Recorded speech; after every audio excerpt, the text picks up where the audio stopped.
Hi all. ഇന്നത്തെ ക്ലാസ്സിൽ നമ്മൾ ഡിസ്കസ് ചെയ്യാൻ പോകുന്നത് ടെസ്റ്റ് ഓഫ് ഹൈപ്പോത്തിസിസ് ആണ്. അപ്പോൾ കഴിഞ്ഞ ക്ലാസ്സിൽ നമ്മൾ നൾ ഹൈപ്പോത്തിസിസ് എന്താണ്, അതുപോലെ ആൾട്ടർനേറ്റീവ് ഹൈപ്പോത്തിസിസ് എന്താണെന്നൊക്കെ പഠിച്ചു. അപ്പോൾ അതൊക്കെ നമ്മൾ എങ്ങനെയാണ് സെറ്റ് ചെയ്യുക. അപ്പം ഒരു ടെസ്റ്റിംഗ് പ്രോസസ്സിൽ ആദ്യം നമ്മൾ തീരുമാനിക്കേണ്ട രണ്ട് കാര്യങ്ങളാണ് നൾ ഹൈപ്പോത്തിസിസും അതുപോലെ തന്നെ ആൾട്ടർനേറ്റീവ് ഹൈപ്പോത്തിസിസും. ഇത് രണ്ടും സെറ്റ് ചെയ്തതിന് ശേഷമാണ് നമ്മൾ എന്ത് ചെയ്യുക, ഹൈപ്പോത്തിസിസ് ടെസ്റ്റ് ചെയ്യാൻ പോവുക. അപ്പോൾ ഇന്നത്തെ ക്ലാസ്സിൽ നമ്മൾ ഡിസ്കസ് ചെയ്യാൻ പോകുന്നത് ഹൈപ്പോത്തിസിസ് ടെസ്റ്റിങ്ങിൻ്റെ കുറച്ച് ബേസിക് ആയിട്ടുള്ള കൺസെപ്റ്റുകളും കാര്യങ്ങളൊക്കെയാണ്. പ്രോബ്ലം, അതിൻ്റെ സ്റ്റെപ്സ്, എങ്ങനെയാണ് പ്രോബ്ലം ചെയ്യേണ്ടതെന്നുള്ളത് അടുത്ത ക്ലാസ്സിൽ നമ്മൾ ഡിസ്കസ് ചെയ്യും. ഇന്നത്തെ ക്ലാസ്സിൽ അതിനാവശ്യമുള്ള കുറച്ച് ബേസിക് ആയ കാര്യങ്ങൾ നമ്മൾ കുറച്ച് പറയുകയാണ്. ഓക്കെ, അപ്പോൾ അതിൽ ആദ്യം വരുന്നതാണ് test of hypothesis. A test of hypothesis is a method for using sample data to decide whether the null hypothesis should be rejected. അപ്പോൾ ഹൈപ്പോത്തിസിസ് ടെസ്റ്റ് ചെയ്യുക എന്ന് പറഞ്ഞാൽ നമുക്കറിയാം എന്താണ്, ചെക്ക് ചെയ്യുക, ഒരു സംഭവം ശരിയാണോ തെറ്റാണോ നോക്കുക എന്നുള്ളതാണ് ടെസ്റ്റിംഗ് ഉദ്ദേശിക്കുന്നത്. അപ്പോൾ ഇവിടെ നമ്മൾ ഹൈപ്പോത്തിസിസ് ടെസ്റ്റ് എന്ന് പറഞ്ഞാൽ നമ്മുടെ അസംഷൻസിനെ ബേസ് ചെയ്തുകൊണ്ടാണ്. അതുകൊണ്ട് തന്നെ നമ്മുടെ അസംഷൻ എന്ന് പറയുന്നത് എന്താ, നമ്മുടെ അസംഷൻ എന്ന് പറയുന്നത് ഒരു സാമ്പിളിൽ നമ്മൾ എടുക്കുന്ന കുറേ കാര്യങ്ങളാണ്. എന്താണ്, നമ്മുടെ നൾ ഹൈപ്പോത്തിസിസ് ആണ് നമ്മുടെ ഇവിടുത്തെ ടെസ്റ്റ് ചെയ്യേണ്ട സംഭവം. അപ്പോൾ ആ നൾ ഹൈപ്പോത്തിസിസ് ആക്സെപ്റ്റ് ചെയ്യണോ അല്ലെങ്കിൽ റിജക്റ്റ് ചെയ്യണോ എന്നുള്ളതാണ് നമ്മളെ ഇവിടുത്തെ ടെസ്റ്റിംഗ് പ്രൊസീജിയർ. അപ്പോൾ അവിടെ സ്വാഭാവികമായിട്ട് നിങ്ങൾക്ക് ഡൗട്ട് വരും, അപ്പോൾ ആൾട്ടർനേറ്റീവ് ഹൈപ്പോത്തിസിസ് എന്നുള്ളത് ഞാൻ ഓൾറെഡി കഴിഞ്ഞ ക്ലാസ്സിൽ പറഞ്ഞതാണ്. നൾ ഹൈപ്പോത്തിസിസ് ആക്സെപ്റ്റ് ചെയ്യുകയോ അല്ലെങ്കിൽ റിജക്റ്റ് ചെയ്യുന്നതിനനുസരിച്ചിട്ട് ആൾട്ടർനേറ്റീവ് ഹൈപ്പോത്തിസിസ് എന്ത് സംഭവിക്കും, റിജക്ഷനോ ആക്സെപ്റ്റൻസോ സംഭവിക്കും എന്നുള്ളത് മനസ്സിലാക്കി വെക്കാം. ഓക്കെ, അപ്പോൾ നമ്മൾ ജനറൽ കൺസെപ്റ്റ് പറയുമ്പോൾ നൾ ഹൈപ്പോത്തിസിസിന്റെ ബേസിലാണ് പറയുക. അവിടെ എന്ത് അണ്ടർസ്റ്റുഡ് ആണ്, ആൾട്ടർനേറ്റീവ് ഹൈപ്പോത്തിസിസ് അണ്ടർസ്റ്റുഡ് ആണെന്നും കൂടി മനസ്സിലാക്കാം. ഓക്കെ, അപ്പോൾ ഒരു എക്സാമ്പിൾ നമുക്ക് നോക്കാം. The true average wear life with the current coating is known to be 1000 hours, with mu denoting the average or true average life for the new coating. The company would not to make a change unless evidence strongly suggested that mu exceeds 1000. An appropriate problem formulation would involving testing is എങ്ങനെയാണ് വരിക. അപ്പോൾ ഇവിടെ പറഞ്ഞിരിക്കുന്നത് ഒരു company ഒരു coating ഉണ്ടാക്കുന്നു. അപ്പോൾ ആ കോട്ടിങ്ങിൻ്റെ ലൈഫ് ലെങ്ത് എന്ന് വെച്ചാൽ 1000 hours, അത്രയും മണിക്കൂറുകൾ ആ കോട്ടിംഗ് അവിടെ നിലനിൽക്കുന്നുണ്ട്, ഓൾറെഡി അവർ ഉണ്ടാക്കുന്നത്. ഓക്കെ, അപ്പോൾ കറണ്ട് കോട്ടിങ് 1000 hours നിലനിൽക്കുന്നുണ്ട്. നമ്മൾ ബൾബിൻ്റെ കേസ് പറഞ്ഞ പോലെ തന്നെയാണ് ഇവിടത്തേക്ക് വരുമ്പോൾ ഈ പറഞ്ഞിരിക്കുന്ന പുതിയൊരു കോട്ടിംഗ് അവർ കമ്പനി പുതിയൊരു കോട്ടിംഗ് ഉണ്ടാക്കുന്നു.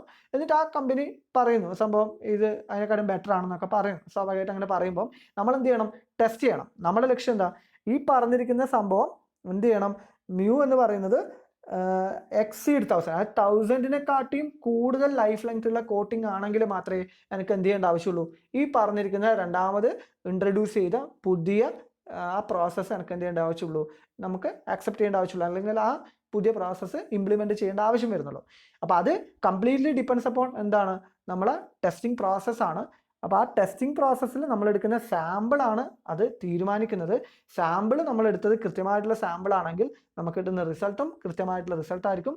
ആ റിസൾട്ട് വെച്ചിട്ട് എനിക്ക് എന്ത് ചെയ്യാം, ഈ H0 അത് H0-നെയാണോ സപ്പോർട്ട് ചെയ്യുന്നത് അല്ലെങ്കിൽ H1-നെയാണോ സപ്പോർട്ട് ചെയ്യുന്നത് നോക്കിയിട്ട് എനിക്ക് ഏതാണ് ആക്സെപ്റ്റ് ചെയ്യേണ്ടതെന്ന് തീരുമാനിക്കാം. ഓക്കെ, അപ്പോൾ ആ ടെസ്റ്റിംഗ് ഹൈപ്പോത്തിസിസ് എന്ന് പറഞ്ഞാൽ കംപ്ലീറ്റ്ലി സാമ്പിളിനെ ബേസ് ചെയ്തുകൊണ്ടാണ്. സാമ്പിൾ ഏത് രീതിയിലാണോ നമ്മളോട് പറയുന്നത് അതിനനുസരിച്ചിട്ടാണ് നമ്മൾ എന്ത് ചെയ്യുന്നത്, ഹൈപ്പോത്തിസിസ് ചെക്ക് ചെയ്യുക. അപ്പോൾ സ്വാഭാവികമായിട്ട് നിങ്ങളൊരു കാര്യം മനസ്സിലാക്കുക, ഈ സാമ്പിൾ തെറ്റിക്കഴിഞ്ഞാൽ നമ്മളെ ഡിസിഷനും തെറ്റും. ആ ഡിസിഷൻ തെറ്റുമ്പോൾ സ്വാഭാവികമായിട്ട് അവിടെ എന്ത് വരും, എറർ വരും. അങ്ങനെ രണ്ട് രീതിയിലുള്ള എറേഴ്സ് ഒരു ഹൈപ്പോത്തിസിസ് ടെസ്റ്റിങ്ങിൽ സംഭവിക്കാം. ആ എറേഴ്സ് നമുക്ക് പറയാം. അപ്പോൾ അതിനു മുന്നേ ഈ പറഞ്ഞ കാര്യം ജസ്റ്റ് കൃത്യമായിട്ട് മനസ്സിലാക്കുക. കംപ്ലീറ്റ് ആയിട്ട് എടുക്കുന്ന സാമ്പിള് നമ്മുടെ ആൾട്ടർനേറ്റീവ് ഹൈപ്പോത്തിസിസിനെ സജസ്റ്റ് ചെയ്താൽ മാത്രമേ നമ്മൾ എന്തിനെ റിജക്റ്റ് ചെയ്യുള്ളൂ, H0 റിജക്റ്റ് ചെയ്യുള്ളൂ. അല്ലെങ്കിൽ ആ പറഞ്ഞിരിക്കുന്ന ഇപ്പോൾ ഉള്ള പ്രോസസ്സ്, കാരണം ഉള്ള ഒരു കമ്പനി ഇപ്പോൾ ഒരു നല്ല പേരൊക്കെ ഉള്ള ഒരു കമ്പനിയാണെങ്കിൽ ആ പുതിയൊരു പ്രോസസ്സ് ഇംപ്ലിമെൻറ്റ് ചെയ്തിട്ട് ഒരു കൺഫ്യൂഷനിൽ നിൽക്കുകയാണെന്ന് വിചാരിക്കുക. എന്ന് വെച്ചാൽ അത് ഇപ്പോൾ സാമ്പിൾ ടെസ്റ്റ് ചെയ്തിട്ടും നമുക്ക് പ്രത്യേകിച്ചൊന്നും പറയാൻ പറ്റുന്നില്ലെങ്കിൽ ആ പുതിയൊരു സംഭവം നമ്മൾ ഇംപ്ലിമെൻറ്റ് ചെയ്യാതിരിക്കുന്നതാണ് നല്ലത്. കാരണം കമ്പനീനെ സംബന്ധിച്ചിടത്തോളം ആ സൽപ്പേര് അവിടെ തന്നെ നിലനിർത്തി പോകാന്നുള്ളത് മാത്രമേ ഉള്ളൂ. പുതിയതായിട്ട് ഇതാക്കുന്നത് എന്തായാലും എഫിഷ്യൻ്റ് ആണെന്ന് കൃത്യമായിട്ട് സാമ്പിൾ വെച്ചിട്ട് കണക്ക് കൂട്ടാൻ പറ്റുന്നുണ്ടെങ്കിൽ മാത്രമേ അത് ഉപയോഗിക്കുന്നതിൽ അർത്ഥമുള്ളൂ. അതുകൂടി ഒന്ന് മനസ്സിലാക്കാം. Okay, the conclusion that A change, അപ്പോൾ ഇവിടെ നമ്മുടെ ആൾട്ടർനേറ്റീവ് ഹൈപ്പോത്തിസിസ് വരിക എന്താണ്, H mu greater than 1000 ആണ്. കാരണം എക്സീഡ് 1000 ഈ പറഞ്ഞിരിക്കുന്ന കോട്ടിങ്ങിൻ്റെ ലൈഫ് ലെങ്ത് എത്രയാണ്, average true average of life എന്ന് പറയുന്നത് എത്രയാണ്, 1000-നെക്കാട്ടി എക്സീഡ് ആണെങ്കിൽ എന്താണ് നമുക്ക് എന്ത് ടെസ്റ്റ് ചെയ്യാം, HA എന്ന് പറയുന്നതിന് ആ രീതിയിൽ സെറ്റ് ചെയ്യാം. അല്ലാത്ത നമ്മൾ സാധാരണ രീതിയിലുള്ള നൾ ഹൈപ്പോത്തീസിസ് H0 μ=1000 ആയിട്ട് തന്നെ എടുക്കുന്നു. അപ്പോൾ ഇവിടെ conclusion that the change is justified is identified with HA and it would be with take conclusive evidence to justify reject H0 and switching to a new coat. അത്രയും sample HAനെ suggest ചെയ്യുന്നുണ്ടെങ്കിൽ നമ്മൾ എന്ത് ചെയ്യും, H0 റിജക്ട് ചെയ്തിട്ട് പുതിയ coating use ചെയ്യും. Okay,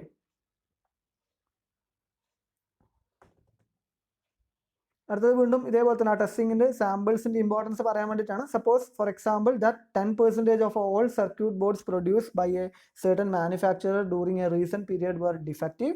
An engineer has suggested a change in the production process in the belief that it will result in a reduced defective rate. Let P denote the true proportion of defective board resulting from the changed process. Then the research hypothesis on which the burden of the proof is placed is the assertion that P less than 10. Thus the alternative hypothesis is HA P less than 10. അപ്പോൾ ഇവിടെ ഈ പറഞ്ഞിരിക്കുന്ന സംഭവം നമ്മുടെ probability ബേസിലേക്ക് നമ്മൾ പറയുമ്പോൾ ഒന്നിക്കിൽ percentage എടുക്കാം. കഴിഞ്ഞ ക്ലാസ്സിൽ ഞാൻ പറഞ്ഞിട്ടുണ്ടായിരുന്നു പെർസെൻറ്റേജിനെ കംപ്ലീറ്റ് ആയിട്ട് എന്തിലേക്ക് മാറ്റാം, പ്രോബ്ലം ചെയ്യാൻ വേണ്ടി നമ്മൾ എപ്പോഴും ആ രീതിയിലാണ് പിയുടെ വാല്യൂ നമ്മൾ പ്രോബബിലിറ്റിയിലേക്ക് എടുക്കുക. ജസ്റ്റ് ഹൈപ്പോത്തിസിസ് പറയുന്ന കേസ് മാത്രമാണ് നമുക്ക് എന്ത് ചെയ്യാം പെർസെൻറ്റേജ് എന്നുള്ള രീതിയിൽ എടുക്കാം. നിങ്ങളെപ്പോഴും ആ കൺവേർഷൻ തന്നെ മനസ്സിലാക്കി വെക്കാം. അപ്പോൾ ഇവിടെ 10% സർക്യൂട്ട് ബോർഡ് എന്ത് ചെയ്യുന്നു, പ്രൊഡ്യൂസ് ചെയ്യുന്ന സമയത്ത് അല്ല ടോട്ടൽ പ്രൊഡ്യൂസ് ചെയ്യുന്നതിൽ 10% സർക്യൂട്ട് ബോർഡ് എന്താണ് ഡിഫക്റ്റീവ് ആയിട്ട് വരുന്നുണ്ട്. അപ്പോൾ എന്ത് ചെയ്യുന്നു, സ്വാഭാവികമായിട്ടും നമ്മുടെ ഒരു എഞ്ചിനീയർ എന്ത് ചെയ്യുന്നു, പുതിയൊരു പ്രോസസ്സ് ടെസ്റ്റ് ചെയ്യുന്നു. അപ്പോൾ ഇവിടെ ചെക്ക് ചെയ്യേണ്ട കാര്യം ഇതാണ്, പുതിയൊരു പ്രോസസ്സ് ഇംപ്ലിമെൻറ്റ് ചെയ്യുമ്പം ഇവിടെ ഗ്രേറ്റർ ആവാനല്ല ചെക്ക് ചെയ്യുക. കാരണം നമ്മുടെ ലക്ഷ്യം എന്താ, ഡിഫക്റ്റീവ് കുറക്കുക എന്നുള്ളതാണ്. ഇവിടെ എന്താണ് ഡിഫക്റ്റീവ് 10% സ്വിച്ച് ബോർഡ് എന്ന് പറഞ്ഞ പ്രോസസ്സ് വഴി ഉണ്ടാക്കുന്ന സ്വിച്ച് ബോർഡിൽ 10% ഡിഫക്റ്റീവ് ആണെന്ന് കിട്ടി. അപ്പോൾ പുതിയൊരു സ്വിച്ച് ബോർഡിൻ്റെ ഒരു പ്രോസസ്സ് ഞാൻ ഉണ്ടാക്കുമ്പോൾ, സ്വിച്ച് ബോർഡ് ഉണ്ടാക്കുന്ന ഒരു പ്രോസസ്സ് ഞാൻ ഇംപ്ലിമെൻറ്റ് ചെയ്യുമ്പോൾ അവിടെ നമ്മുടെ ലക്ഷ്യം എന്ന് പറയുന്നത് എന്താ, ഈ പറഞ്ഞിരിക്കുന്ന 10%-നെക്കാളും കുറവ് ഡിഫക്റ്റീവ് മാത്രമേ ഉണ്ടാകാൻ പാടുള്ളൂ. കാരണം ഡിഫക്റ്റീവ് കുറച്ചാലാണ് നമ്മുടെ പ്രൊഡ്യൂസർക്ക് ലാഭം ഉണ്ടാവുക. അപ്പോൾ ആ ലാഭം എന്ന് പറയുന്ന ആ കൺസെപ്റ്റ് തന്നെ അവിടെ ചിന്തിക്കണം. ഓക്കെ, അപ്പോൾ ഇവിടെ ഈ പറഞ്ഞിരിക്കുന്ന ആൾട്ടർനേറ്റീവ് ഹൈപ്പോത്തിസിസ് HA എന്ന് പറയുന്നത് എന്ത് തന്നെയാണ്, HA എന്ന് പറയുന്നത് പ്രപ്പോർഷൻ ലെസ് ദാൻ 0.1 ഓർ 10% അങ്ങനെ വേണമെങ്കിൽ എടുക്കാം. ഓക്കെ, അപ്പോൾ പ്രോബ്ലം വരുമ്പോൾ P ലെസ് ദാൻ 0.1 എന്നുള്ള രീതിയിൽ തന്നെ മനസ്സിലാക്കാം. അപ്പോൾ സ്വാഭാവികമായിട്ട് H0 എന്ത് തന്നെയാണ്, H0 P is equal to 0.1 ആണ് എന്ന് തന്നെ നമ്മൾ എടുക്കുന്നു, അല്ലെങ്കിൽ 10% ആണെന്ന് തന്നെ എടുക്കുന്നു. ഓക്കെ, അപ്പോൾ ഈ രീതിയിൽ നമ്മൾ ഈ പറഞ്ഞിരിക്കുന്ന ഹൈപ്പോത്തിസിസ് കംപ്ലീറ്റ് ആയിട്ട് ഒന്ന് ടെസ്റ്റ് ചെയ്യണമെന്നുണ്ടെങ്കിൽ അല്ലെങ്കിൽ ഒന്നിനെ ആക്സെപ്റ്റ് ചെയ്യണമെന്നുണ്ടെങ്കിൽ അവിടെ എടുക്കുന്ന സാമ്പിൾ എന്ത് ചെയ്യണം, സ്ട്രോങ്ലി സജസ്റ്റ് ചെയ്താൽ മാത്രമേ നമുക്ക് എന്ത് ചെയ്യാൻ പറ്റൂ, ആ സംഭവം നമ്മൾ എടുക്കാൻ പാടുള്ളൂ എന്ന് മനസ്സിലാക്കാം. ഓക്കെ, ഇനി അടുത്തത് ടെസ്റ്റ് പ്രൊസീജിയർ. ടെസ്റ്റ് പ്രൊസീജിയർ ആണ് നമുക്ക് ഇനി അടുത്ത ക്ലാസ്സിൽ നമ്മൾ ഡിസ്കസ് ചെയ്യാൻ പോകുന്നത്. അപ്പോൾ ജസ്റ്റ് എന്താണ് ഒരു ടെസ്റ്റ് പ്രൊസീജിയർ എന്ന് മനസ്സിലാക്കി വെക്കുക. അതൊരു റൂളാണ്. ഈ പറഞ്ഞിരിക്കുന്ന സാമ്പിൾ ഡാറ്റ ഉപയോഗിച്ചിട്ട് നമ്മൾ എടുക്കുന്ന ഹൈപ്പോത്തിസിസിൽ നള്ളാണോ അല്ലെങ്കിൽ ആൾട്ടർനേറ്റ് ആണോ ആക്സെപ്റ്റ് ചെയ്യേണ്ടത് റിജക്ട് ചെയ്യേണ്ടത് തീരുമാനിക്കാൻ വേണ്ടി ഉപയോഗിക്കുന്ന ഒരു റൂളിനെയാണ് നമ്മൾ എന്ത് വിളിക്കുക, ടെസ്റ്റ് പ്രൊസീജിയർ എന്ന് വിളിക്കുക. ജസ്റ്റ് ഈ ഡെഫിനിഷൻസ് ഒക്കെ ഒന്ന് ഓർത്ത് വെക്കുക. കാരണം 3 മാർക്കിന് ഈ ഡെഫിനിഷൻ, നൾ ഹൈപ്പോത്തിസിസ് എന്താണ്, ആൾട്ടർനേറ്റീവ് ഹൈപ്പോത്തിസിസ് എന്താണ്, അതിൻ്റെ പ്രത്യേകതകൾ എന്താണ്, അങ്ങനെയൊക്കെ ചോദ്യങ്ങൾ ചിലപ്പം 3 മാർക്കിന് ചോദിക്കാൻ സാധ്യതയുണ്ട്. കാരണം ഇത് കുറച്ച് തിയററ്റിക്കലി ചോദ്യങ്ങൾ വരാൻ ചാൻസ് ഉള്ളൊരു ഏരിയ കൂടിയാണ്. അപ്പോൾ ഈ ഒരു സംഭവങ്ങൾ ആ രീതിയിൽ തന്നെ മനസ്സിലാക്കുക. അടുത്താണ് നമ്മൾ പറഞ്ഞ എറേഴ്സ് ഇൻ ഹൈപ്പോത്തിസിസ് ടെസ്റ്റിംഗ്. അപ്പോൾ 2 രീതിയിലുള്ള എറേഴ്സ് ആണ് ഒരു ഹൈപ്പോത്തിസിസ് ടെസ്റ്റിങ്ങിൽ ഉണ്ടാവുക. ആ രണ്ടും മനസ്സിലാക്കുക. അപ്പോൾ നമുക്ക് 2 കാര്യങ്ങളാണുള്ളത്, H0 അല്ലെങ്കിൽ H1. ഓക്കെ, ഒന്നിക്കിൽ H0 ആക്സെപ്റ്റ് ചെയ്യാം അല്ലെങ്കിൽ H1 ആക്സെപ്റ്റ് ചെയ്യാം. ഓക്കെ, ഞാൻ പറയുന്ന ഐഡിയ കൃത്യമായിട്ട് മനസ്സിലാക്കുക, ശ്രദ്ധിച്ചിരിക്കുക. അപ്പോൾ ഇവിടെ H0 H1 എന്ന് പറയുന്നതിൽ ഏതാണ് ആക്സെപ്റ്റ് ചെയ്യേണ്ടതെന്നുള്ളതാണ് എൻ്റെ മുന്നിലുള്ള ചോദ്യം എന്ന് വിചാരിക്കാം. അപ്പോൾ ഞാനൊരു പ്രോസസ്സ്, പുതിയൊരു പ്രോസസ്സ് B എന്ന് പറയുന്ന പ്രോസസ്സ് വഴി ഉണ്ടാക്കുന്ന കുറേ പ്രോഡക്റ്റ് ഉണ്ട്. അതിൽ നിന്ന് കുറച്ച് സാമ്പിൾ ഞാൻ ചൂസ് ചെയ്യുന്നു. ഓക്കെ, അപ്പോൾ ഈ സാമ്പിൾ ഞാൻ ചൂസ് ചെയ്തിട്ട് സപ്പോസ് ഈ സാമ്പിളിൽ നിന്ന് എനിക്ക് കിട്ടുന്ന ഇപ്പോൾ ആവറേജ് ലൈഫ് ലെങ്ത്തിൻ്റെ ബേസ് ആണെന്ന് വിചാരിക്കുക. ഒരു പർട്ടിക്കുലർ വാല്യൂ K എന്ന് പറയുന്നൊരു വാല്യൂ ആണ് H0, അത് അല്ല എന്നുള്ളതാണ് നമ്മുടെ H1 എന്ന് വിചാരിക്കാം. ഓക്കെ, അല്ലെങ്കിൽ ഗ്രേറ്റർ ദാൻ ആണ് നമ്മുടെ H1 അല്ലെങ്കിൽ ആൾട്ടർനേറ്റീവ് ഹൈപ്പോത്തിസിസ് എന്ന് വിചാരിക്കുക. അപ്പോൾ അങ്ങനെയാണെങ്കിൽ ഈ സാമ്പിൾ ഞാൻ എടുത്തു, ഈ ടെസ്റ്റിംഗ് പ്രോസസ്സൊക്കെ ഞാൻ ചെയ്തതിന് ശേഷം എനിക്ക് കിട്ടിയ റിസൾട്ട് ഇത് ഈ പറഞ്ഞിരിക്കുന്ന സംഭവം, അതായത് ഗ്രേറ്റർ ആണ് എന്നാണ് എനിക്ക് കിട്ടിയെന്ന് വിചാരിക്കാം. അപ്പോൾ ലൈഫ് ലെങ്ത് കെ എന്ന് പറയുന്ന വാല്യൂനെക്കാട്ടിയും കൂടുതലാണ്. അപ്പോൾ ലൈഫ് ലെങ്ത് വേണമെങ്കിൽ സപ്പോസ് നേരത്തെ കേസ് ക്വസ്റ്റ്യൻ തന്നെ എടുക്കുകയാണെങ്കിൽ ന്യൂ കോട്ടിങ് ഇൻട്രൊഡ്യൂസ് ചെയ്ത പ്രോസസ്സ് വഴി ഞാൻ എടുത്ത സാമ്പിളിൽ നിന്ന് എനിക്ക് കിട്ടിയ ഡാറ്റ എന്താണ്, ഈ പറഞ്ഞിരിക്കുന്ന ലൈഫ് ലെങ്ത് 1000-നേക്കാൾ മുകളിലാണ്, 1000-നേക്കാൾ മുകളിലാണെന്ന് എനിക്ക് കിട്ടി. അപ്പോൾ സ്വാഭാവികമായിട്ട് ഞാൻ എന്താ ചെയ്യുക, ഈ പറഞ്ഞ H1 ആക്സെപ്റ്റ് ചെയ്യും, H0 റിജക്റ്റ് ചെയ്യും. പക്ഷേ അവിടെ ഒരു പ്രശ്നം എനിക്ക് പറ്റി. ഞാൻ എടുത്ത സാമ്പിൾ എന്താണ്, തെറ്റായ സാമ്പിൾസ് ആണ് എനിക്ക് ചൂസ് ചെയ്തത്. എന്ന് വെച്ചാൽ ഇപ്പോൾ 4000 സംഭവങ്ങൾ ഇവിടെ കോട്ടിങ് കൊടുത്തിട്ടുണ്ടായിരുന്നു. അതിലാകെ 100 എണ്ണമാണ് ഞാൻ ചെക്ക് ചെയ്തത്. അപ്പം 100 എണ്ണത്തിൽ കൂടുതലും ഈ പറഞ്ഞിരിക്കുന്ന 1000-ന് മുകളിൽ ലൈഫ് ലെങ്ത് ഉള്ള കോട്ടിങ് ആയിരുന്നു. പക്ഷെ ബാക്കിയുള്ള 3000-ന് മുകളിൽ ഉള്ള സംഭവങ്ങളൊക്കെ എന്താണ്, 1000-ന്റെ അത്ര പോലും, അതായത് 500 സമയമാകുമ്പോഴേക്ക് കോട്ടിംഗ് ഒക്കെ നശിച്ചു പോകുന്ന പുതിയൊരു കോട്ടിംഗ് ആണ് അവിടെ ഉണ്ടായത്. പക്ഷെ ഞാൻ എടുത്ത സാമ്പിൾ തെറ്റായത് കൊണ്ട് എനിക്ക് കിട്ടിയ റിസൾട്ട് എന്തായിപ്പോയി, തെറ്റിപ്പോയി. ആ റിസൾട്ട് വെച്ച് ഞാൻ എന്ത് ചെയ്തു, H0 റിജക്റ്റ് ചെയ്തു, H1 ആക്സെപ്റ്റ് ചെയ്തു. അപ്പോൾ സംഭവിച്ചെന്താ, ശരിക്കും എന്തായിരുന്നു ശരി, ഈ പറഞ്ഞ H1 അതായത് കൂടുതലല്ല, അത് നമുക്ക് എന്ത് ചെയ്യണ്ട, ഉറപ്പിക്കാൻ പറ്റൂല എന്ന് പറഞ്ഞാൽ നമ്മൾ എന്താ ആക്സെപ്റ്റ് ചെയ്യാം, പുതിയൊരു പ്രോസസ്സ് വഴി ഉണ്ടാക്കുന്ന സാമ്പിൾസ് കൃത്യമായ എവിഡൻസ് തരുന്നില്ലെങ്കിൽ നമ്മൾ എന്താ ആക്സെപ്റ്റ് ചെയ്യുക, H0 ആണ് എന്ന് വെച്ചാൽ ഇപ്പോൾ ഉള്ള നില തന്നെ തുറന്ന് പോട്ടെ എന്ന് ചിന്തിക്കുക. അപ്പോൾ ഈ പുതിയ പ്രോസസ്സ് എന്താണ്, തെറ്റാണ് തന്നത്. പക്ഷെ ശരിക്കും എന്തായിരുന്നു അത്, അവിടെ ഈ പറഞ്ഞിരിക്കുന്ന പ്രോസസ്സ് നമുക്ക് നഷ്ടം ഉണ്ടാക്കുന്ന ഒരു പരിപാടിയാണ്. പക്ഷെ അത് എടുത്ത സാമ്പിൾ തെറ്റായതുകൊണ്ട് ഞാൻ എന്ത് ചെയ്തു, H1 ആക്സെപ്റ്റ് ചെയ്തു. പക്ഷെ ശരിക്കും എന്താണ് ആക്സെപ്റ്റ് ചെയ്യേണ്ടിയിരുന്നത്, H0 ആണ്. അവിടെ H0 ആയിരുന്നു ട്രൂ, പക്ഷെ ഞാൻ എന്ത് ചെയ്തു, H0 റിജക്റ്റ് ചെയ്തു. ഓക്കെ, അപ്പോൾ H1 ബേസിലല്ല നമ്മൾ ഇത് പറയാം, കംപ്ലീറ്റ് ആയിട്ട് H0. ഞാൻ ഓൾറെഡി പറഞ്ഞു എല്ലാ കാര്യങ്ങളും. ഞാൻ H0 പറ്റി പറയുമ്പോൾ അവിടെ എന്ത് അണ്ടർസ്റ്റുഡ് ആണ്, H1 കാര്യം അണ്ടർസ്റ്റുഡ് ആണെന്ന് മനസ്സിലാക്കുക. അപ്പോൾ ഇവിടെ സംഭവിച്ചത് H0 ശരിക്കും ശരിയായിരുന്നു, പക്ഷെ ഞാൻ എന്ത് ചെയ്തു, H1 ആക്സെപ്റ്റ് ചെയ്തു. എന്ന് വെച്ചാൽ H0 ഞാൻ എന്ത് ചെയ്തു, റിജക്റ്റ് ചെയ്തു. അപ്പോൾ ഈ പറഞ്ഞിരിക്കുന്ന രീതിയിൽ ഒരു എറർ സംഭവിക്കാം. ആ എറർ എന്താണ്, ഒരു ടൈപ്പ് എററാണ്. ഇനി രണ്ടാമത് സംഭവിക്കാൻ സാധ്യത, ഞാൻ എടുത്തിരിക്കുന്ന സാമ്പിൾ പ്രകാരം എനിക്ക് കിട്ടി, ഈ ആവറേജ് ലൈഫ് ലെങ്ത് ഒക്കെ നോക്കുമ്പോൾ എനിക്ക് കിട്ടിയ എന്താ, 1000 തന്നെയാണ് എൻ്റെ ലൈഫ് ലെങ്ത്. ഓക്കെ, അല്ലെങ്കിൽ ഒരു 1001 എൻ്റെ ലൈഫ് ലെങ്ത്. എന്ന് വെച്ചാൽ ഏകദേശം ഈ പറഞ്ഞിരിക്കുന്ന H0 സാധൂകരിക്കുന്ന ഡാറ്റയാണ് എനിക്ക് അതിൻ്റെ അകത്ത് കിട്ടിയെന്ന് വിചാരിക്കുക. അപ്പോൾ സ്വാഭാവികമായിട്ട് ഞാൻ എന്ത് ചെയ്യും, അയ്യോ പുതിയ പ്രോസസ്സ് വലിയ ബെനിഫിറ്റ് ഒന്നും തരുന്നില്ല, അതുകൊണ്ട് ഞാൻ പുതിയ പ്രോസസ്സ് ഉപയോഗിക്കുന്നില്ല എന്ന് പറഞ്ഞിട്ട് ഈ പറഞ്ഞിരിക്കുന്ന H0 ആക്സെപ്റ്റ് ചെയ്യും, H1 റിജക്റ്റ് ചെയ്യും. അപ്പോൾ പക്ഷെ നമ്മൾ എടുത്തിരിക്കുന്ന സാമ്പിൾ തെറ്റായിരുന്നു. ശരിക്കും ആ സാമ്പിൾ എന്താണ്, 1000-ന് മുകളിൽ, ഈ പറഞ്ഞിരിക്കുന്ന 3000-ഓളം സാമ്പിൾ 1000-ന് മുകളിലാണ് എന്ത് ചെയ്യുന്നത്, അതിൻ്റെ ലൈഫ് ലെങ്ത് തരുന്നത്. ആ എടുത്തിരിക്കുന്ന സാമ്പിൾ മാത്രമായിരുന്നു എന്ത് ചെയ്തത്, ഈ പറഞ്ഞ കൃത്യം 1000 ലൈഫ് ലെങ്ത് കാണിച്ചത്. അത് വെച്ച് ഞാൻ എന്ത് ചെയ്തു, H0 ഞാനങ്ങ് അക്സെപ്റ്റ് ചെയ്തു. പക്ഷെ ശരിക്കും എന്തായിരുന്നു അക്സെപ്റ്റ് ചെയ്യേണ്ടത്, ഈ പുതിയ പ്രോസസ്സ് എന്താണ്, ശരിക്കും പെർഫെക്റ്റ് ആയൊരു പ്രോസസ്സായിരുന്നു, കൃത്യമായിട്ടുള്ളൊരു പ്രോസസ്സാണ്. കാരണം അത് ഗ്രേറ്റർ ആയിട്ടുള്ളൊരു ലൈഫ് ലെങ്ത്, കോട്ടിങ്ങിനുള്ള ലൈഫ് ലെങ്ത് കൂടുതൽ കൊടുക്കുന്ന ഒരു പ്രോസസ്സായിരുന്നു. പക്ഷെ ഞാനത് തെറ്റായിട്ട് മിസ്ലീഡ് ചെയ്തുകൊണ്ട് ഞാൻ എന്ത് ചെയ്തു, ആ പ്രോസസ്സിനെ റിജക്റ്റ് ചെയ്തു, ഇതിനെ ആക്സെപ്റ്റ് ചെയ്തു. അപ്പോഴും എനിക്ക് എന്ത് സംഭവിച്ചു, ഒരു എറർ സംഭവിച്ചു. ഞാൻ എന്ത് ചെയ്തു, H0 തെറ്റായിട്ട് അക്സെപ്റ്റ് ചെയ്തു. എന്ന് വെച്ചാൽ H0 തെറ്റായിരുന്നു, H0 ഫാൾസ് ആണ്, പക്ഷേ H0 ഞാൻ എന്ത് ചെയ്തു, ആക്സെപ്റ്റ് ചെയ്തു. അങ്ങനെ രണ്ട് രീതിയിലുള്ള എററാണ് നമുക്കവിടെ സംഭവിക്കുക. അപ്പോൾ ആ എറർ കൃത്യമായിട്ടൊന്ന് മനസ്സിലാക്കാം. എറർ എന്ന് പറഞ്ഞാൽ സ്വാഭാവികമായിട്ടും എന്ത് ചെയ്യാം, H0 റിജക്റ്റ് ചെയ്യാം. ഓക്കെ, ശരിക്കും എന്തായിരുന്നു, H0 ട്രൂ ആയിരുന്നു. ഓക്കെ, ശരിയായിട്ട് ഞങ്ങൾക്ക് റിജക്റ്റ് ചെയ്യാം, അല്ലെങ്കിൽ H0 എന്ത് ചെയ്യാം, ആക്സെപ്റ്റ് ചെയ്യാം.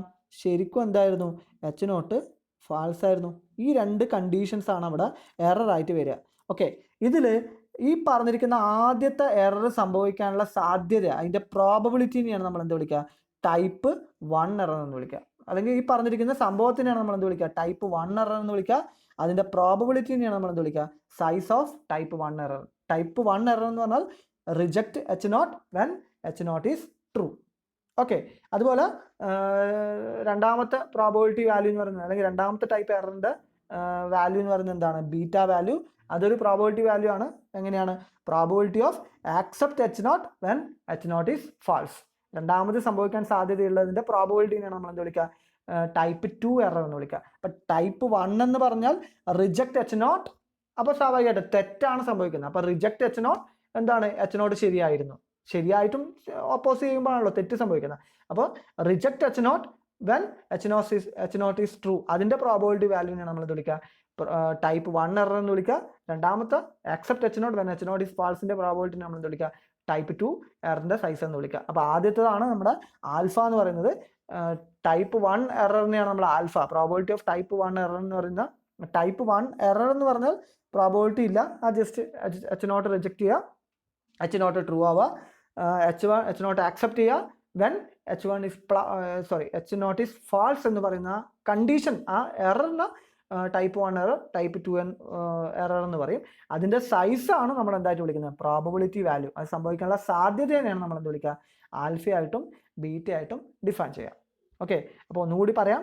ടൈപ്പ് 1 എറർ എന്ന് പറഞ്ഞാൽ reject H not when H not is true, and type 2 error എന്ന് പറഞ്ഞാൽ accept H not when H not is false. Okay, അപ്പോൾ അതിൻ്റെ പ്രോബബിലിറ്റി വാല്യൂ അല്ലെങ്കിൽ അതിൻ്റെ സാധ്യതയാണ് നമ്മൾ എന്ത് വിളിക്കുക, സൈസ് ഓഫ് ടൈപ്പ് 1 എററും സൈസ് ഓഫ് ടൈപ്പ് 2 എററും. അതായത് size of type 1 error denote ചെയ്യുന്നത് ആൽഫയാണ്, size of type 2 error denote ചെയ്യുന്നത് ബീറ്റയാണെന്ന് മനസ്സിലാക്കുക. ഓക്കെ, ഇതിൽ ആൽഫയും ബീറ്റും എന്ത് ചെയ്യുന്നു, പ്രൊഡ്യൂസേഴ്സ് റിസ്ക് ആയിട്ടും കൺസ്യൂമേഴ്സ് റിസ്ക് ആയിട്ടും പറയപ്പെടുന്നു. അതായത് ആൽഫേനെ പ്രൊഡ്യൂസേഴ്സ് റിസ്ക്കും അതുപോലെ ബീറ്റേനെ കൺസ്യൂമേഴ്സ് റിസ്ക് ആയിട്ടും നമ്മൾ എന്ത് ചെയ്യുന്നു, പറയുന്നു. അതിൻ്റെ കാരണം ഇത്രയേ ഉള്ളൂ. ആൽഫ എന്ന് പറയുന്നത് എന്താ, എച്ച് നോട്ട് പുതിയൊരു പ്രോസസ്സ് എന്ത് ചെയ്യുന്നു, നമ്മൾ ഇംപ്ലിമെൻറ്റ് ചെയ്യുകയാണ്. അപ്പോൾ പുതിയ പ്രോസസ്സ് ശരിക്കും തെറ്റായിരുന്നെങ്കിൽ സ്വാഭാവികമായിട്ട് എന്ത് ചെയ്യും, ആ പറഞ്ഞിരിക്കുന്ന കമ്പനിക്ക് വൻ നഷ്ടം വരും. അപ്പോൾ ആ നഷ്ടം വരുമ്പോൾ അത് ആരുടെയാണ്, പ്രൊഡ്യൂസറുടെ റിസ്ക് ആണ്. നേരെ മറിച്ച് ആക്സെപ്റ്റ് എച്ച് നോട്ട്, പുതിയൊരു പ്രോസസ്സ് അവർ ഇംപ്ലിമെൻറ്റ് ചെയ്യുമ്പോൾ സപ്പോസ് അത് ബെറ്റർ ആയിട്ടുള്ളൊരു ഓപ്ഷൻ ആണെങ്കിൽ, തെറ്റായിട്ടാണ് അത് ബെറ്റർ ആയിട്ടുള്ളൊരു ഓപ്ഷനാണ് സംഭവിക്കുന്നതെങ്കിൽ സ്വാഭാവികമായിട്ട് എന്താ സംഭവിക്കാം, എടുത്ത സാമ്പിളിൻ്റെ മിസ്റ്റേക്ക് കൊണ്ട് ആ പറഞ്ഞിരിക്കുന്ന ബെറ്റർ ആയിട്ടുള്ള റിസൾട്ട് അല്ല അവർക്ക് കിട്ടിയെന്ന് വിചാരിക്കാം.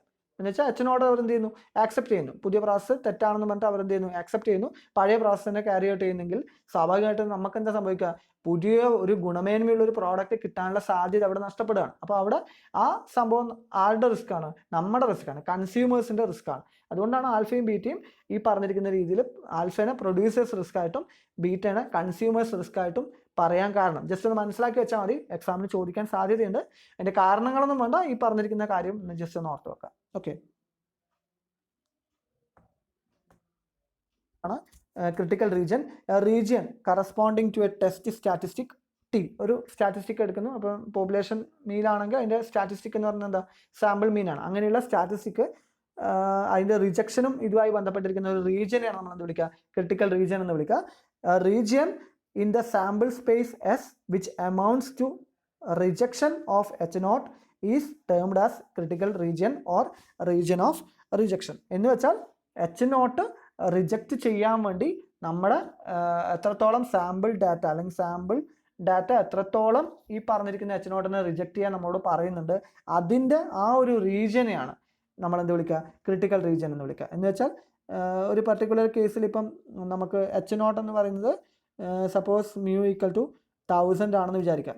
അപ്പോൾ നമ്മൾ ടെസ്റ്റ് സ്റ്റാറ്റിസ്റ്റിക്കിൻ്റെ പ്രോസസ്സിൽ ഏതെങ്കിലും ഒരു പർട്ടിക്കുലർ വാല്യൂ, ഒരു കെ എന്ന് പറയുന്നൊരു വാല്യൂവിന് ശേഷം വന്നു കഴിഞ്ഞാൽ നമുക്ക് എന്ത് ചെയ്യാം, ഈ പറഞ്ഞിരിക്കുന്ന സാമ്പിൾ ഡാറ്റ അത്രയും പെർഫെക്റ്റ് ആണ്, അത് വെച്ചിട്ട് എനിക്ക് എന്ത് ചെയ്യാം, എച്ച് എ എന്ന് പറയുന്നത് ശരിയാണെന്ന് എനിക്ക് പ്രൂവ് ചെയ്യാം. സ്വാഭാവികമായിട്ടും ഞാൻ എന്ത് ചെയ്യും എന്ന് വെച്ചാൽ പുതിയ പ്രോസസ്സ് അത്രയും നല്ലതാണ് എന്നുള്ളത് തെളിയിക്കാൻ വേണ്ടി ഈ സാമ്പിൾ ഡാറ്റയിലുള്ള ഒരു പ്രൊസീജിയറിൻ്റെ ഭാഗമായിട്ട് വരുന്നതാണ് ക്രിട്ടിക്കൽ റീജിയൻ. അടുത്ത ക്ലാസ്സിലാണ് കുറച്ചും കൂടി നിങ്ങൾക്ക് ക്ലിയർ ആവുക.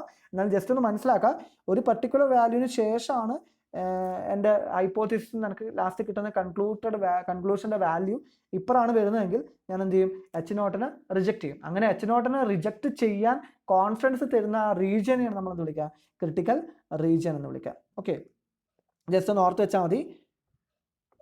അടുത്ത ക്ലാസ്സിൽ അത് ആ ക്രിട്ടിക്കൽ റീജിയനെ ബേസ് ചെയ്തിട്ടാണ് നമ്മൾ കൃത്യമായിട്ട് പറഞ്ഞു.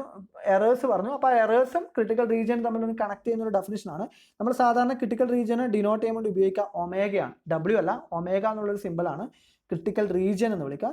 അപ്പോൾ ഈ ഒരു കേസ് നമ്മൾ എടുത്തു കഴിഞ്ഞാൽ ഇവിടെ ഇതാണ് നമ്മുടെ ക്രിട്ടിക്കൽ റീജിയൻ എങ്കിൽ ഇപ്പറ സ്വാഭാവികമായിട്ട് എന്തായിരിക്കും, നമ്മൾ എടുക്കുന്ന വാല്യൂ ഇപ്പറാണ് വരുന്നതെങ്കിൽ അതിന് നമ്മൾ എന്ത് ചെയ്യും, എച്ച് നോട്ടിനെ ആക്സെപ്റ്റ് ചെയ്യും. അതുകൊണ്ട് ഈ റീജിയൻ നമ്മൾ ആക്സെപ്റ്റൻസ് റീജിയൻ എന്ന് വിളിക്കും. അതായത് ക്രിട്ടിക്കൽ റീജിയൻ അല്ലാത്ത ബാക്കി വരുന്ന റീജിയൻ നമ്മൾ വിളിക്കുന്ന വേറെന്താ, ആക്സെപ്റ്റൻസ് റീജിയൻ. ജസ്റ്റ് ഒന്ന് ഓർത്ത് വെക്കാം. ഓക്കെ, അതായത് ഈ പറഞ്ഞ ക്രിട്ടിക്കൽ റീജിയൻ്റെ കോംപ്ലിമെൻ്ററി ആയിട്ട് വരുന്ന റീജിയനെ നമ്മൾ വിളിക്കുക ആക്സെപ്റ്റൻസ് റീജിയൻ. അപ്പോൾ ഒമേഗയാണ് നമ്മുടെ ക്രിട്ടിക്കൽ റീജിയൻ എങ്കിൽ അതിൻ്റെ കോംപ്ലിമെൻ്റ് എന്തായിരിക്കും, ഒമേഗ കോംപ്ലിമെൻറ്റ്. അതാണത് ആക്സെപ്റ്റൻസ് റീജിയൻ എന്ന് മനസ്സിലാക്കുക. ഓക്കെ, അപ്പോൾ അങ്ങനെയാണെങ്കിൽ നമ്മൾ നേരത്തെ പഠിച്ച അപ്പോൾ ഇപ്പോൾ ഒമേഗ എന്ന് പറയുന്നത് എന്താ? ഒമേഗ എന്ന് പറയുന്നത് H0 റിജക്റ്റ് ചെയ്യുന്ന റീജിയൻ ആണെന്ന് കൃത്യമായിട്ട് മനസ്സിലാക്കി വെക്കാം. ഓക്കെ, H0 എന്ന് ഈ ഒമേഗ എന്ന് പറയുന്നത് H0 റിജക്റ്റ് ചെയ്യുന്ന റീജിയൻ ആണ്. അപ്പോൾ നേരത്തെ നമ്മൾ പഠിച്ച type 1 error probability of reject H0 when H0 is true എന്ന് പറയുമ്പോൾ അവിടെ എന്താണ് നമുക്ക് എങ്ങനെ പറയാം? H0 ഈസ് ട്രൂ ആണ്, പക്ഷെ എന്ത് ചെയ്യണം? നമ്മുടെ H0 റിജക്റ്റ് ചെയ്യണം. റിജക്റ്റ് ചെയ്യുക എന്ന് പറഞ്ഞാൽ നമ്മുടെ സ്റ്റാറ്റിസ്റ്റിക് എവിടെ ബിലോങ് ചെയ്യുക? ഒമേഗയിൽ ബിലോങ് ചെയ്യുക. അത് H0 റിജക്റ്റ് ചെയ്യുക എന്ന് പറയുന്നതിന് പകരം ഞാൻ ഉപയോഗിക്കുന്ന ഒരു സിമ്പിൾ ആണെന്ത്? T belongs to omega. T എന്ന് പറഞ്ഞാൽ ടെസ്റ്റ് സ്റ്റാറ്റിസ്റ്റിക് ആണ്. എന്താണെന്ന് നമുക്ക് വരുന്ന ക്ലാസ്സിൽ പറയാം. ജസ്റ്റ് ഇത്ര മാത്രം മനസ്സിലാക്കുക. റിജക്റ്റ് H0 എന്ന് പറയുന്ന ഒരു സംഭവത്തിന് പകരം എനിക്ക് എന്ത് ചെയ്യാം? ക്രിട്ടിക്കൽ റീജിയൻ്റെ ബേസിൽ ഇങ്ങനെയും വേണമെങ്കിൽ ഡെഫിനിഷൻ കൊടുക്കാം എന്ന് മനസ്സിലാക്കുക. ദാറ്റ് ഈസ് ഈക്വൽ ടു ആൽഫയാവും. ഓക്കെ, അപ്പോൾ സ്വാഭാവികമായിട്ടും രണ്ടാമത്തെ എന്തായിരുന്നു? H0 ഫാൾസ്, അതായത് H1 ആയിരുന്നു എന്ത് അവിടെ ട്രൂ ആയിട്ട് വരുന്നത് അല്ലേ? എന്ന് വെച്ചാൽ ആൾട്ടർനേറ്റീവ് ഹൈപ്പോത്തസിസ് ട്രൂ ആവുന്നു, എന്ത് ചെയ്യാൻ ആക്സെപ്റ്റ് ചെയ്യുന്നു, നൾ ഹൈപ്പോത്തസിസ് ആക്സെപ്റ്റ് ചെയ്ത് പോകുന്നു. അതുവഴി ഉണ്ടാവുന്ന എറർ ആണെന്ത്? Type 2 error. അതിൻ്റെ പ്രോബിലിറ്റി വാല്യൂ ആണ് ബീറ്റ എന്ന് പറയുന്നത്. അപ്പോൾ അവിടെ സ്വാഭാവികമായിട്ടും ടെസ്റ്റ് സ്റ്റാറ്റിസ്റ്റിക് എവിടെയാണ് ബിലോങ് ചെയ്യുക? T belongs to acceptance region ആണ്. അതായത് H0 ആക്സെപ്റ്റ് ചെയ്യുകയാണ് ചെയ്യുന്നത് അല്ലേ? രണ്ടാമത്തെ കേസ് നമുക്ക് ആക്സെപ്റ്റ് H0 അല്ലേ? അപ്പോൾ ആക്സെപ്റ്റ് H0 എന്ന് പറഞ്ഞാൽ റിജക്ഷൻ്റെ കോംപ്ലിമെൻ്ററി പാർട്ടല്ലേ? സ്വാഭാവികമായിട്ടും എന്തായിരിക്കും? T belongs to omega complement ആണ്. Such that H1 is true. ഇവിടെ സച്ച് ദാറ്റ് എന്നിട്ട് ഇങ്ങനെ H0 ഇട്ടാൽ ആ ഇടുന്നതാണ് ട്രൂ. നമ്മൾ പ്രോബിലിറ്റിയിൽ നിങ്ങൾ കണ്ടിട്ടുണ്ടാകും. പ്രോബിലിറ്റി എ ഗിവൺ ബി എന്ന് പറഞ്ഞാൽ ബി ഹാപ്പൻ ആയി എന്നുള്ളതാണ് അതിൻ്റെ മീനിങ്. ഓക്കെ, അപ്പോൾ ഇവിടെ ആ ഗിവൺ എന്നുള്ളൊരു മീനിങ് തന്നെ നമ്മൾ എടുത്തിട്ടുള്ളത്. ഇനി നമ്മൾ പറയുന്നത് level of significance. Level of significance എന്ന് പറഞ്ഞാൽ ഏതൊരു ടെസ്റ്റിലും നമുക്ക് ഈ പറഞ്ഞിരിക്കുന്ന പ്രോസസ്സിൽ നമ്മൾ പ്രീ ഡിറ്റർമൈൻഡ് ആയിട്ട് നമുക്ക് എന്ത് ചെയ്യാം? ഒരു സംഭവം നമുക്ക് ഇന്ന ഇതാണ് അല്ലെങ്കിൽ ഇന്ന റീജിയനിൽ വീണാൽ അത് ശരിയായിരിക്കും എന്നുള്ള ഒരു അസംഷൻ നമുക്ക് ഉണ്ടാവും. അതിനെയാണ് നമ്മൾ എന്ത് വിളിക്കുക? ലെവൽ ഓഫ് സിഗ്നിഫിക്കൻസ് എന്ന് വിളിക്കുക. അത് എന്താണെന്ന് പറയാം. The probability alpha that a random value of a statistic T belong to the critical region is known as level of significance. In other words, level of significance is the type of size of type 1 error. എന്ന് വെച്ചാൽ എന്താണ്? നമ്മൾ ആൽഫയുടെ വാല്യൂവിനെയാണ് നമ്മൾ എന്ത് വിളിക്കുക? Level of significance എന്ന് വിളിക്കുക. അത് ശരിക്കും അതിന് ജോമെട്രിക്കൽ ആയിട്ടുള്ള കുറച്ച് ഇൻ്റർപ്രിട്ടേഷൻസ് ഉണ്ട്. അത് നമുക്ക് ഹൈപ്പോത്തിസിസ് പറയുന്ന സമയത്ത് ഞാൻ പറയാം. അപ്പോഴാണ് കുറച്ചും കൂടി ക്ലിയർ ആവുക സെറ്റ് ആൽഫയുടെ വാല്യൂ ഒക്കെ എങ്ങനെ എടുക്കുന്നു എന്നുള്ളത്. ഈ പറഞ്ഞിരിക്കുന്ന ലെവൽ ഓഫ് സിഗ്നിഫിക്കൻസ് ബേസ് ചെയ്തുകൊണ്ടാണ്. അവിടെ ഡീറ്റെയിൽ ആയിട്ട് നമുക്ക് എക്സ്പ്ലെയിൻ ചെയ്യാം. ഇപ്പം തൽക്കാലം മനസ്സിലാക്കി വെക്കുക, ആൽഫേൻ്റെ വേറൊരു പേരാണ് അല്ലെങ്കിൽ ആൽഫേൻ്റെ വാല്യൂ നമ്മൾ വിളിക്കുന്നതാണത് ലെവൽ ഓഫ് സിഗ്നിഫിക്കൻസ്. ഓക്കെ, അപ്പോൾ സാധാരണ രീതിയിൽ നമ്മൾ ഓൾറെഡി കോൺഫിഡൻസ് ഇൻ്റർവെല്ലിൽ നമ്മൾ പഠിച്ചിട്ടുണ്ടായിരുന്നു. ലെവൽ ഓഫ് സിഗ്നിഫിക്കൻസ് ആൽഫ എന്ന് പറയുന്ന വാല്യൂ എത്രയാണ്?